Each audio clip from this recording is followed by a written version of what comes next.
গত কয়েকদিন থেকে যে ইসরায়েল যুদ্ধবাজ ইসরায়েল সারা বিশ্বে তার যে আগ্রাসনী থাবা এবং ফিলিস্তিনে সে দীর্ঘ বছর থেকে যেভাবে যুদ্ধ লাগিয়ে যাচ্ছে, আক্রমণ করছে, তেমনি করেই ইরানের পারমাণবিক বোমার সন্দেহে সেই ইরানেও তারা সেই যুদ্ধ লাগিয়েছে।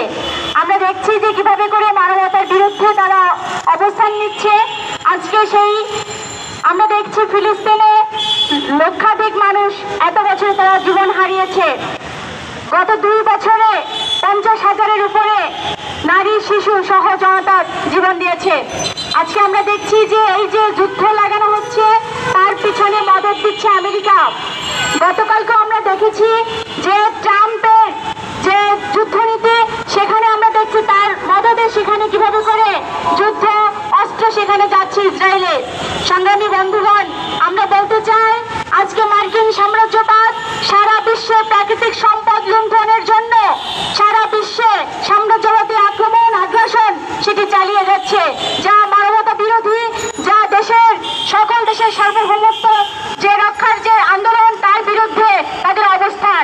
সংগ্রামী বন্ধুগণ, আমরা এই সমাবেশ থেকে সারা বিশ্বের সাম্রাজ্যবাদ বিরোধী জনতার কাছে আহ্বান জানাই যে আসুন, দেশে দেশে যে সাম্রাজ্যবাদী আক্রমণ পরিচালনা করছে আজকে মার্কিন সাম্রাজ্যবাদ তার বিরুদ্ধে এবং জায়নবাদী যে ইসরায়েল যে মানবতা বিরোধী কার্যক্রম পরিচালনা করছে তার বিরুদ্ধে ঐক্যবদ্ধ হই, বিশ্ব মানবতা ঐক্যবদ্ধ হই এবং এই যুদ্ধের বিরুদ্ধে আমরা স্লোগান দিই, আসুন শান্তি এবং শান্তি রক্ষা করি, মানুষকে বাঁচে, মানুষের জন্য আমরা কাজ করে যাই। থেকে দেখছেন প্রতিদিন পত্রিকার পাতায় খবরে কিরকম করে ইসরায়েলি আগ্রাসন চলছে ইরানের ওপরে। আমরা দেখেছিলাম যখন ফিলিস্তিনের ওপরে গত বছর ধরে আক্রমণ চলছিল, হাজার হাজার মানুষ সেখানে মৃত্যুবরণ করছিল, সেখানে সেই সময় থেকে কখনো লেবানন, কখনো ইরান এবং এদের উপরে যে হুমকি চলছিল, আমরা বলছি যত ধরনের এই আক্রমণ আগ্রাসন বা হুমকি ধামকি আপনারা যত ধরনের বাহানা অজুহাত দেন না কেন,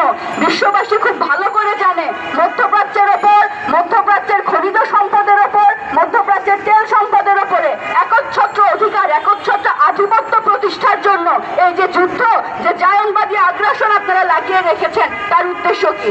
সংগ্রামী বন্ধুগণ, ইসরায়েল সামনে যুদ্ধ করছে আর পেছন থেকে সেই যুদ্ধে মদত যোগাচ্ছে মার্কিন যুক্তরাষ্ট্র। আপনারা বিভিন্ন সময় দেখেছেন ট্রাম্পের বক্তব্য, সর্বশেষ ট্রাম্পের যে অবস্থান, সরাসরি এখানে যুক্তরাষ্ট্র অংশগ্রহণ করবে কিনা, এবং আমরা দেখেছি গতকালকেও এখানে যুক্তরাষ্ট্র এবং জার্মানি থেকে কার্গো ভরে ভরে কিরকম করে যুদ্ধবাহী অস্ত্র এবং সেগুলো নানা রকমের যন্ত্রপাতি ঢুকছে এখানে ইসরায়েলে এবং সেগুলো দিয়ে আক্রমণ করা হচ্ছে। আমরা এটাও দেখেছি ফিলিস্তিনের মতো ইরানে মারা যাচ্ছে সবচেয়ে বেশি কারা, মারা যাচ্ছে শিশুরা, মারা যাচ্ছে বয়স্ক মানুষরা। আমরা বলতে চাই আপনারা পারমাণবিক বোমা এখানে বন্ধ করার জন্য বলছেন, পারমাণবিক অস্ত্র উৎপাদন বন্ধের কথা বলছেন, অথচ যদি আমরা তাকাই বিশ্বের দিকে, সেখানে সারা বিশ্বের জনমানুষের জন্য আগ্রাসন, সারা বিশ্বের জনমানুষের সামনে আতঙ্ক হিসেবে কে হাজির হয়ে আছে? সারা বিশ্বের সামনে আতঙ্ক ইরান নয়, সারা বিশ্বের সামনে আতঙ্ক এখানে মধ্যপ্রাচ্যের অন্য কোনো দেশ নয়, সারা বিশ্বের সামনে সারা বিশ্বের অন্য কোনো দেশ আতঙ্ক নয়। আতঙ্ক আপনারা, আতঙ্ক ইসরায়েল, আতঙ্ক মার্কিন যুক্তরাষ্ট্র। আপনাদের অবসান হওয়া দরকার, এই যে যুদ্ধের নীতি, সেই নীতির অবসান হওয়া দরকার। আমরা আরেকটি কথা বলতে চাই, এই যে অমানবিক, এই যে বর্বর আক্রমণ চলছে, সেখানে বিশ্ব শান্তির প্রতিষ্ঠান জাতিসংঘ, সেটা জাতিসংঘে এখানে তার যে ভূমিকা, ফিলিস্তিনের সময় আমরা দেখেছি খুবই প্রশ্নবোধক ভূমিকা, শুধু কথা বলা ছাড়া, বিবৃতি দেওয়া ছাড়া তাদের কিছু করার ক্ষমতা ছিল না, এবং এখনো সেই একই চিত্র আমরা দেখতে পাচ্ছি।